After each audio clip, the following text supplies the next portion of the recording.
నమస్తే అండి విజ్ఞాన్ గారు.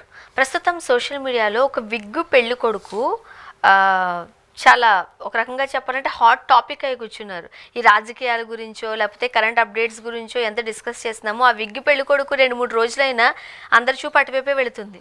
ఇప్పుడు ఎవరిదైనా పెళ్లి చూపులకు వస్తే వాడు నిజంగానే జుట్టా లేకపోతే అది విగ్గాని ఆలోచించాల్సిన పరిస్థితికి తీసుకొచ్చేసారు. ఏంటి ఆ పెళ్లి కొడుకు సంగతి? ఇప్పుడు ఇతని ప్రాబ్లం ఏం లేదు. ఇతను అంటే ఒక క్రిమినల్ బేసికల్లీ. పెళ్ళిళ్ళ పేర్లతో అమ్మాయిలని వాళ్ళని దోచుకుంటూ తిరుగుతున్నాడు. అసలు ఇక్కడ కథ ఏంటంటే యాక్చువల్గా మన రాయదుర్గం పోలీస్ స్టేషన్లో ఒక అమ్మాయి కంప్లైంట్ ఇచ్చింది. It's Anu doctor. ఏంటంటే రాయపాటి కృష్ణ చౌదరి అలియాస్ ఇంకేదో ఆయన ఇష్టం, ఏ పేరు పడితే ఆ పేరు, ఆయనకు పర్టికులర్ పేరు కూడా లేదు, కృష్ణ మాట్లాడుకుందాం. ఈ కృష్ణ చౌదరి ఏం చేశాడంటే నన్ను మోసం చేశాడండి, నా దగ్గర 40 లక్షల వరకు మోసం చేశాడు, ఇలా ఇలా ఇలా అని చెప్పేసి ఒక కంప్లైంట్ వచ్చింది. ఏంటి అని అడిగితే వాడిని పట్టుకొచ్చి కూర్చోబెడితే అసలు విషయం తెలిసింది. ఇతను ఏం చేశాడు అంటే ఇతను మెయిన్ బిజినెస్ మ్యాట్రిమోనీ సైట్స్లో ఈయన ఫోటో అప్లోడ్ చేస్తాడు. ఎలా అంటే కమ్మ మ్యాట్రిమోనీలో రాయపాటి కృష్ణ చౌదరి, ఓకేనా, ఓకే. రెడ్డి మ్యాట్రిమోనీలో ఇంకేదైనా పెద్దిరెడ్డి కృష్ణారెడ్డి, పేర్లు మార్చేసుకుని అది సంగతి. నెక్స్ట్ ఇంకేదన్నా సైట్లో ఇప్పుడు కాపు సైట్ అనుకో, కొన్నిదేళ్ళ కృష్ణ. ఓకే, నీకు అర్థం అవుతుందా?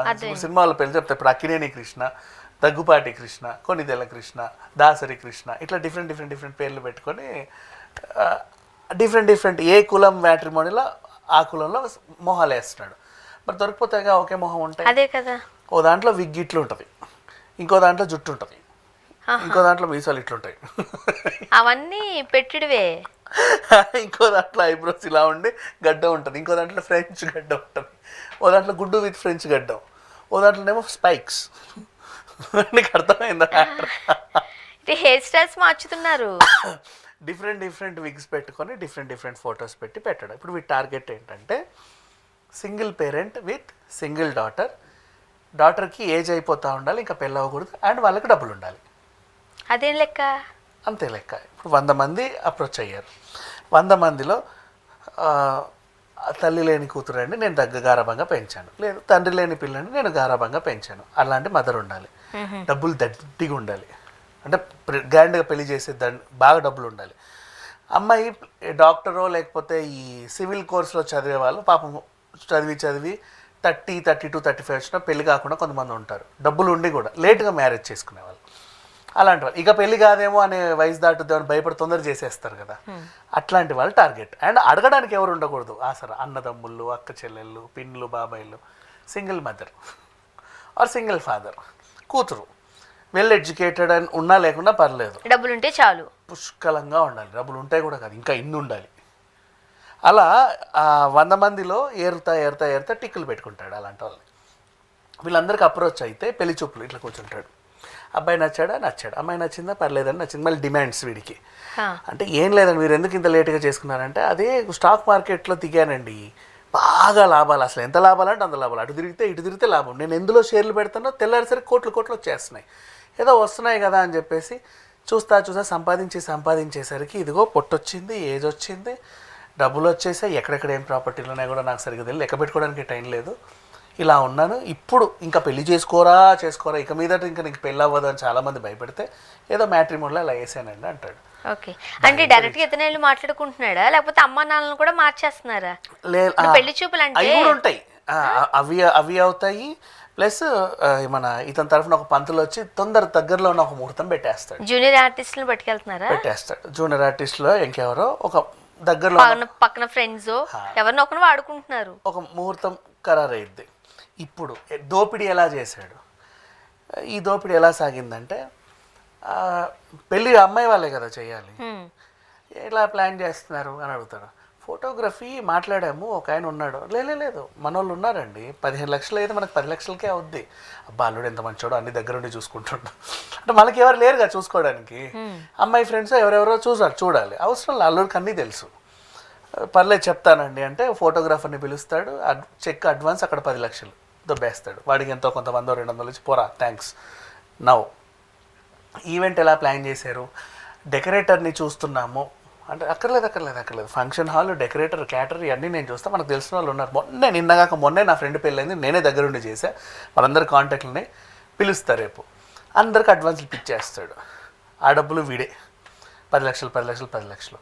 అబ్బా అల్లుడు దగ్గరుండి అన్నీ చూసేసుకుంటున్నాడు, ఇంట్లో కూర్చుంటే పనులు అయిపోతున్నాయని ఫీల్ అయిపోతాడు. ఈ లోపు ఆమెతో డూయెట్లు గీయెట్లు కూడా తీసుకెళ్తాడు అక్కడిక్కడికి. అది వాడ అవసరం, అది ఎక్కడ అవసరపడుతుందో చెప్తా. అండ్ మళ్ళీ నగలు నట్ర ఎక్కడ కొంటున్నారు, మేము చిన్నప్పటి నుంచి పలానా జ్యువెలర్స్కి అక్కర్లేదండి, మాకు కూడా చిన్నప్పటి నుంచి జ్యువెలరీ షాప్ ఉంది, హాఫ్ రేట్కే ఇచ్చేస్తాడు ఫ్రీ. అంటే అలా తరుగు లేదు, మజూరీ లేదు, నచ్చిన డిజైన్ చేసుకోవచ్చు. డబ్బులు కూడా ఇప్పుడు ఇవ్వాల్సిన అవసరం లేదు, మనం ఇప్పుడు హాఫ్ అమౌంట్ ఇచ్చి పెళ్ళయ్యాక కూడా హాఫ్ అమౌంట్ ఇచ్చుకోవచ్చు అన్నట్టుగా కన్విన్స్ చేస్తే అసలు అల్లుడు దేవుడు. ఇంకా అసలు అన్నీ అయిపోతున్నాయి, ఇంట్లో కూర్చుంటే పనులన్నీ అయిపోతున్నాయి. ఈ క్రమంలో ఇలా మోసం చేసి వీడేం చేస్తాడు, అమ్మాయితో తిరిగినప్పుడు ఫోటోలు వీడియోలు తీసుకొని వాళ్ళు ఒకవేళ ఎదురు తిరిగితే మోసం చేసావేంట్రా అని అడిగితే సైలెంట్గా కూర్చో, లేదంటే మీ అమ్మాయి తరఫున వీడియోలు ఫోటోలు నా దగ్గర ఉన్నాయి, నేను కనుక బయట పెట్టాను అనుకో నీకు ఇంకా జీవితంలో పెళ్లి కాదు. పెళ్లి చేసుకుంటున్నాడా? పెళ్లి చేసుకోడు. ఇంకా పెళ్లి ఏం చేసుకోడు, పెళ్లికి ముందు డబ్బులు దోచేయడమే, దోచుకొని మోహన్ చాటేయడం, అది ఇది అని. అప్పుడు వాళ్ళు అసలు రియలైజ్ అయిన తర్వాత ఈ చూపించి బ్లాక్మెయిల్ చేయడం. అట్లా ఏదో వీడు అదృష్టం బాగుండి 50 మంది అయ్యారు. 50th సెంచరీ ఫంక్షన్ ఎప్పుడైతే చేసుకుందాం అనుకున్నాడో ఆ గోల్డెన్ జూబ్లీ అడ్డం తిరిగింది. ఎలా? గోల్డెన్ అమ్మాయి వచ్చింది. ఇప్పుడు ఈ డాక్టర్ సంబంధమే వీడిది శాపం అయిపోయింది. పెళ్ళిళ్ళ సీజన్ అంటే నీ పెళ్ళే కాదమ్మా, మన ఇంటికి కూడా పత్రికలు వస్తాయి కదా మరి. అవునా? అలాగే నువ్వు వచ్చావు పత్రిక పట్టుకొని నా ఇంటికే అనుకో ఫర్ ఎగ్జాంపుల్, మీ అమ్మాయిది ఏమైందండి అని అడుగుతారు కదా. అడిగినప్పుడు అల్లుడు దేవుడు దగ్గరుండి అన్నీ చూసుకుంటున్నాడు, బా ఎంత మంచి అల్లుడు దొరికాడో మీకు, ఏది చూపించంటే ఇదిగో మా అల్లుడు. వీడా? కార్డు తీసుకొచ్చింది వాడేగా. వీడు నాకు తెలుసు, ఆల్రెడీ నా ఫ్రెండ్ని కూడా ఇలాగే మ్యాట్రిమోనీలో మోసం చేశాడు, పాపం ఎంతో దోచుకున్నాడు, నీ దగ్గర డెకరేటర్ని తెచ్చి 10 లక్షలు దొబ్బాడా? దొబ్బాడండి. నెక్స్ట్ ఫోటోగ్రాఫర్ని తెచ్చి దొబ్బాడా? దొబ్బాడండి. తర్వాత నగలు గట్రా నేనే తీసుకొస్తానన్నాడా? వస్తానన్నాడండి. రాడు వాడు, ఫోన్ చేయ అర్జెంటుగా. వాడికి కాల్ చేసి, బాబు నీ గురించి మొత్తం అంతా తెలిసిపోయింది, మర్యాదగా ఇంటికి వచ్చేసాయి, డబ్బులు నాకు ఇచ్చేసాయి, లేదు నువ్వు రానవసరం లేదు, నా 40 లక్షలు నాకు ఇచ్చాయి, మీ అమ్మాయికి సంబంధించి నాతో మొన్న అక్కడికి వచ్చింది ఇక్కడికి వచ్చింది, ప్రీ వెడ్డింగ్ షూట్ అని మేమందరం అటు ఇటు తిరిగాము, పాప పిల్ల నమ్మింది నా మొగుడే కదా అని. అంతే కదా, అంటే అంతే కదా. సో నా దగ్గర ఫోటోలు గట్రా అన్నీ ఉన్నాయి, వీడియోలు గట్రా అన్నీ ఉన్నాయి, నేను చూపించాను అనుకో, ఆల్రెడీ పెళ్ళయిందనో విడవనో లేకపోతే ఇంకేదనో ఏదో రకంగా పెళ్ళి అవ్వదు నీకు, జాగ్రత్త. అయ్యింది ఏదో అయిపోయింది, ఎలాగో పెళ్లి ఖర్చులు పెడుతున్నారు, బాగున్నోళ్ళేగా మీరు, పోయా అనుకో 40 లక్షలు 30 లక్షలు, బంగారం అనుకో శారీకో ఎక్కువ పెట్టాను అనుకోని మర్చిపో, ఎక్స్ట్రాలు చేసామంటే నేను బయట పెట్టేస్తాను, అన్ని సైట్లో వేసేస్తాను, ఇంకా నీకు పెళ్ళి అవ్వదు అని బెదిరించాడు.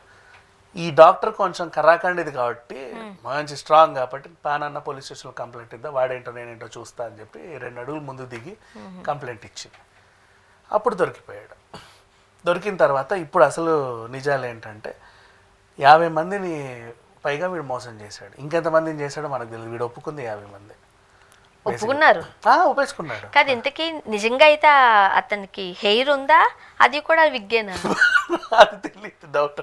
అంటే కొన్నింట్లో గుండు విత్ ఫ్రెండ్స్ కూడా ఉంది, కొన్నింట్లో డిఫరెంట్ విగ్గులు, ఒక్కో మ్యాట్రిమోనీ సైట్లో ఒక్కొక్క వేషం అనమాట. సెట్టకేళ్ళకి దొరికేసాడు. ఏమంటున్నారు ఇప్పుడు పోలీసులు? పెళ్లి చేస్తున్నారా? ఇంకా వాళ్ళ పెళ్లి వాళ్ళు ఎలాగో చేస్తారు, తర్వాత సంగతి. కానీ పాపం ఒరిజినల్గా కూడా వీడికి పాపం పెళ్ళి 2 పిల్లలు కూడా ఉన్నారు.